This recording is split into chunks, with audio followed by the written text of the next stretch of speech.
ప్రపంచంలో మీకు అన్నిటికన్నా పెద్ద శత్రువు ఎవరు? ఈ ప్రశ్న ఎవరినైనా అడగండి.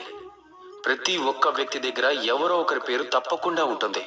వారిని తమ శత్రువులుగా నమ్ముతారు. పదండి, మీకు వాస్తవికతను వివరిస్తాను. ఈ ప్రపంచంలో మీకు అన్నిటికన్నా పెద్ద శత్రువు ఎవరంటే మరెవరో వ్యక్తి కాదు. మీ అన్నిటికన్నా పెద్ద శత్రువు ఏంటంటే భావం. ఈ భావం మరి ఎక్కడ ఉండదు, మీ లోపలే ఉంటుంది. ఈ భావం మీకు నష్టం కలిగించగలదు, మిమ్మల్ని దుఃఖించేలా చేయగలదు. భావంలానే అహంకారం, లోభి, క్రోధం, మోహం మీ పతనానికి కారణమవుతాయి. అహంకారం మీరు మరొకరిని తక్కువగా చూడటంలో కారణమవుతుంది. మోహం మిమ్మల్ని వ్యాకులత చెందేలా చేయగలదు. లోభం మీ పనిని పెంచుతుంది.